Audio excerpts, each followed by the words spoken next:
En fait, ce n'est pas la violence, c'est la brutalité policière, c'est le racisme pur, très violent. Québec est fier, forte, mais très violent pour nous. On le vit tous les jours et les gens, les responsables pensent que c'est juste des cas isolés. Ce n'est pas des cas isolés, ce sont des cas reculants. Twebwe twaragowe nimuduhagarike.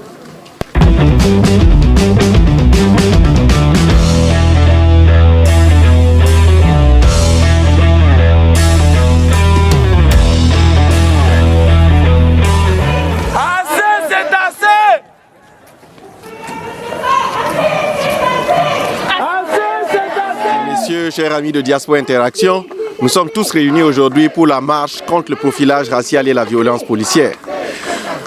Aujourd'hui, plusieurs organisations se sont mises ensemble pour protester contre des événements que nous avons vus récemment, des événements qui montrent qu'il y a beaucoup de violences policières à Québec. Donc cette marche aujourd'hui est organisée par un collectif de quelques organismes de la communauté noire. Et cette marche ira aujourd'hui de l'Assemblée nationale, du palais de l'Assemblée nationale, vers la ville de Québec, vers la mairie de Québec. Donc, la marche va bientôt commencer maintenant. Comme vous le voyez, il y a un nombre assez conséquent de personnes rassemblées avec nous aujourd'hui et avec des slogans qui appellent à arrêter le profilage racial, à arrêter la violence policière. Un élément que nous espérons ne restera pas présent dans la ville de Québec, nous quittera pour toujours. Il y a des jours, j'ai l'envie de faire le ding-ding. À cause de tous ces hommes politiques qui nous gouvernent, ils font des choses, oui, qui nous rendent ding-ding. C'est l'amour de Dieu à moi, oui, qui me freine. Ding-ding. Donc c'était ça les amis. Merci beaucoup d'être là. Alors ces organisations sont la table de concertation du mois de l'histoire des Noirs. Je pense que c'est le Forum Jeunesse Afro-Québécois. Le REPAC, la communauté burundaise de Québec, en collaboration avec la Ligue des droits et libertés. Donc la Ligue des droits et libertés prendra la parole tantôt. Alors j'aimerais que vous applaudissiez pour ces organisations qui ont eu le courage de nous rassembler aujourd'hui.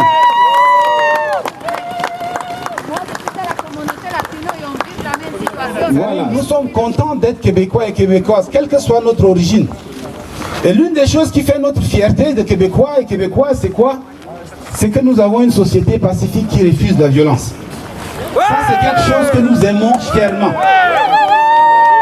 Et la violence policière, le profilage racial porte atteinte à cette valeur cardinale-là. Dès lors, ce n'est plus une question de noir contre blanc, ce n'est plus une question de racisé contre non racisé, c'est une question québécoise. Point. Blanc, noir, nous devons nous élever contre la violence. Nous ne sommes pas ici pour diaboliser les agents de police. Ça ne prend pas une tête de papineau pour croire qu'il y a des policiers qui sont bons, d'autres qui sont mauvais. Non, quand on dénonce le profilage racial, on ne dénonce pas des individus. Non, ce n'est pas une question individuelle. C'est une question de culture organisationnelle. Il faut avoir le courage de reconnaître le profilage racial et de le combattre.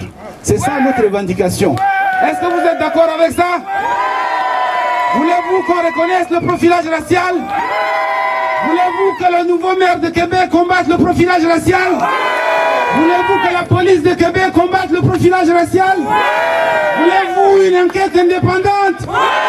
Voulez-vous une étude indépendante sur le profilage?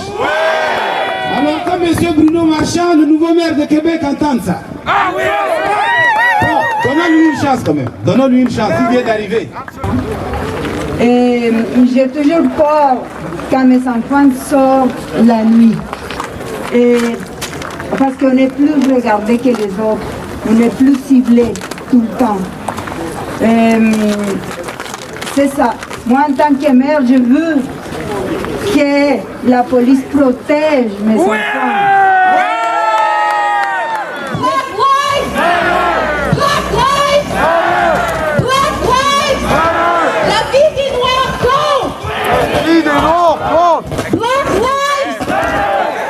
Et les gens se mobilisent malgré le froid. Ça montre aussi l'importance.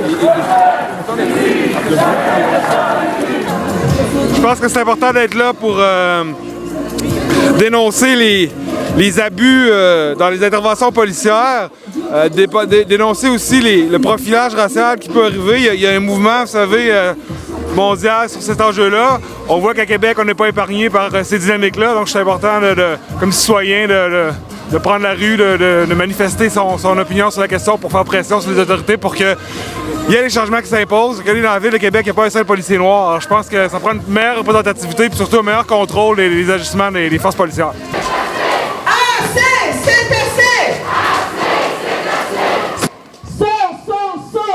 Solidarité! Fabriceville! Fabriceville! Fabriceville!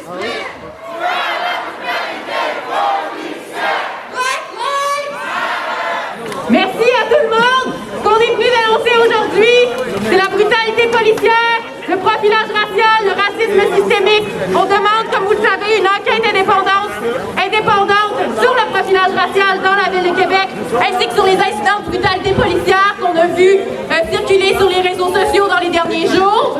On demande que la ville reconnaisse l'existence du profilage racial dans la ville et on demande également que des mesures soient prises pour le contrer.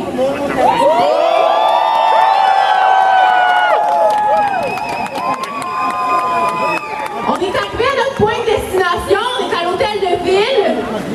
C'est ce qui conclut la partie officielle de cet événement. Je vous remercie beaucoup de vous être déplacés. Je sais qu'il y en a beaucoup parmi vous qui ont des expériences personnelles par rapport à ces enjeux-là. C'est des enjeux qui nous tiennent tous et toutes à cœur.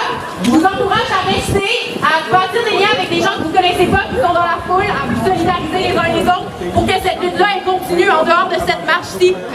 Oui, bien, le message qui m'interpelle, c'est la question de la dignité sans condition, de considérer que tout le monde, peu importe son profil, a le droit d'être traité avec dignité. Donc le profilage racial, la brutalité policière n'honore pas en fait cette question-là. Et ce que je nommerais, c'est que je suis ici parce que je crois que ça prend une enquête indépendante sur les incidents qui sont arrivés récemment à Québec. Je pense aussi qu'il faut reconnaître le racisme systémique et que la police de Québec reconnaisse également qu'il y a du profilage racial qui affecte la population de Québec et c'est important de le reconnaître. Merci. C'est parti. Alors nous sommes là aujourd'hui pour dénoncer la brutalité policière qui s'est passée, juste pas dans un seul cas, mais sur plusieurs cas. Oui, il y a profilage racial, mais on dénonce la brutalité policière qui se passe à Québec. On peut intervenir, on peut arrêter quelqu'un, mais il faut l'arrêter avec dignité. Dignité. Et comme tantôt l'a dit bien Cyril, la dignité est sans condition. Oui, bonjour, moi mon nom c'est Richard Nimubona. Je suis aussi le président de la communauté burundaise dans la ville de Québec. Donc nous avons organisé cette marche avec d'autres communautés noires de Québec pour venir nous soutenir dans ce qu'on vient de vivre dernièrement. Ce que vraiment on a aimé, c'est que les gens ont répondu à l'invitation. Les gens ont répondu à l'invitation parce que nous vivons la brutalité policière à Québec, le profilage racial qui existe. Moi, ça fait plus de 20 ans ici, donc c'est des choses que j'ai déjà vécues longtemps. J'ai beaucoup d'expérience avec les policiers ici. Donc nos jeunes, il faut les protéger, il faut continuer à crier. Il faut que la ville reconnaisse qu'à Québec, le profilage racial existe. On demande que la police arrête de brutaliser nos jeunes. Tout ce qu'on demande, on demande que la ville reconnaisse que le profilage racial existe. Oui, aujourd'hui est un jour pas comme les autres et puis nous sommes dans la ville de Québec, donc c'est la manifestation pour des violences policières. Donc ce que les gens doivent comprendre, nous ne sommes pas contre la police, mais c'est contre le système qui est mis en place. Donc qu'on soit noir ou blanc, jaune, bleu, vert et rouge, il y a une chose qu'on appelle la dignité humaine. Donc nous sommes là pour la justice. Et Je suis un peu déçue parce que je constate que la communauté noire n'est pas omniprésente dans des événements aussi importants que celui-là. Mais il y a quand même espoir parce qu'on voit de plus en plus des jeunes qui s'impliquent et qui interviennent justement pour une cause qui les touche directement. Il y a déjà des formations qui se donnent auprès des policiers qui interviennent en santé mentale.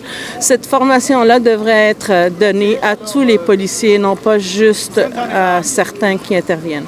Oui, Oui, donc Maxime Fortin, coordonnateur de la Ligue des droits et libertés, section Québec. Donc la marche aujourd'hui avait pour objectif de dénoncer le profilage racial et la brutalité policière. Et on espère que la Ville de Québec a compris qu'il existe un problème important, qu'il existe des problèmes importants avec les SPVQ à Québec. Un problème qui est lié au racisme systémique, qui découle, qui entraîne du profilage racial et de la brutalité policière, et de même qu'un problème plus large qui est la mentalité du SPVQ et son comportement face aux citoyens, face aux citoyennes de la Ville de Québec. Je m'appelle Mbaye Adi Mbaye, donc je suis le porte-parole du collectif qui a organisé cette marche contre la brutalité policière et le profilage racial. Donc nous demandons simplement à la police, à la Ville de Québec et au service de police de Québec de reconnaître le profilage racial et de s'engager à le combattre, de mener une enquête indépendante sur les événements qui se sont déroulés devant Dagobert, qui a impliqué des jeunes de la communauté noire. Nous demandons aussi à la Ville de Québec de mener une étude indépendante sur le profilage racial. Ça existe à Québec, ils ne veulent pas l'admettre. Faisons une étude indépendante qui implique le service de police de la Ville de Québec, et ça nous permettra d'avoir des données objectives sur la question. On attend la réponse du service de police et de la Ville de Québec. On va continuer à lutter jusqu'à ce que le changement advienne.